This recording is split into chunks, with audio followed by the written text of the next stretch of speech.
This is my play's last scene, Holy Sonnet number 6. This is my play's last scene.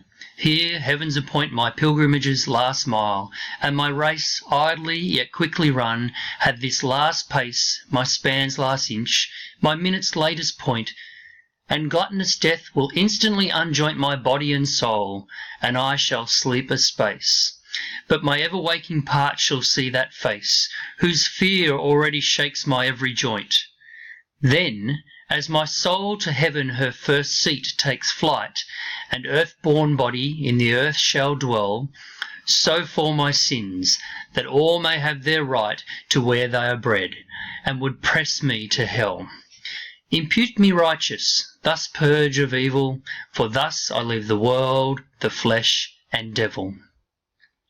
So in this poem, John Donne he begins in a very melodramatic tone. He starts with the conceit that his life is a play, and he's in the last scene of his play. So he's approaching death, and in the next couple of lines, he goes on to continue that melodrama, and he exaggerates through metaphor to highlight the anxiety that he has, the insecurity and the concern he has about his death and what's really going to happen after that. So he suggests that he's in his pilgrimage's last mile. And then he says, and he also says his span's last inch. So if you think about the span of your hand, he's saying it's the last few 2.5 centimetres of the distance from thumb to little finger. And he says my minute's latest point. So he's saying if it was going to be 12 midnight, he's in the last second of that minute, I suppose we could say. So up here, he makes this statement, and he says through metaphor that my race idly yet quickly run. So he's saying there that his life has been like a race, and it's gone really quickly, yet at the same time it has taken such a long time. And so that paradox really captures the essence of life and him looking back on that. So the melodramatic tone that he establishes really does create a sense of him being concerned about what is going to happen once he is dead.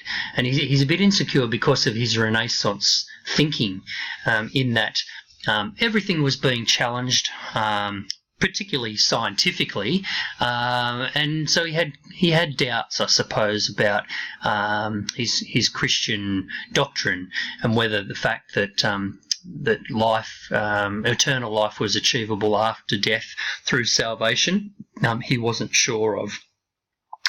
Okay, so certainly what we see in this poem is a very dramatic voice. It's very personal. Donne wrote for himself. He wasn't intending that this poetry be published, I don't think. It was more a way for him to deal with and process his concerns about his insecurity towards death. The start of the poem is all about wit. He's using metaphors and conceits as a way of setting up this puzzle, which he's going to attempt to resolve. So he then says, at this line here, still in the octave, and gluttonous death. So death here has been personified, and that's also called apostrophe in poetic terms, the personification of death. So gluttonous death will instantly unjoint my body and soul, and I shall sleep a space. So he's saying there that death is really a greedy person, and when Donne does die, his soul will be sort of wrenched from his body. And it seems that term unjoint really is a sort of a violent sort of image, that he's going to be wrenched apart. His body and soul will be separated. And then he says, and I shall sleep a space. So it was a belief in the Renaissance that there would be that short period between dying and achieving salvation. And that's what he's talking about there. And he says, during that time, he says, my ever-waking part shall see that face. So we'll see God's face on Judgment Day. And he says, whose fear already shakes my every joint. So he's concerned that he has sinned and that he hasn't atoned for those sins, and he's worried that God will judge him harshly and that he won't achieve salvation. So that's the octave setup. When we get to the next line, the first line of the sestet, we see that word then, and this is the indication that there is going to be a shift from the intellect that we see up in this section to the emotion which the sestet mirrors. So he says, then as my soul to heaven her first seat takes flight, and my earth-born body in the earth shall dwell. So he gains comfort from knowing that his soul will ascend to heaven and his body will be interred in the earth. He says, so for my sins, that they may have their right to where they are bred. They are bred in hell. And he's saying that the sins will fall from him, and otherwise, if they didn't fall from him, he would be pressed to hell. So he finds solace in the idea that as he ascends to heaven, his sins will fall from him. He will be purged of sin and evil. And then, so in this section, he's giving himself over to his faith. So he's trying not to overcomplicate his thinking, and he's submitting to his belief in Christian salvation and that achievement of eternal life after death.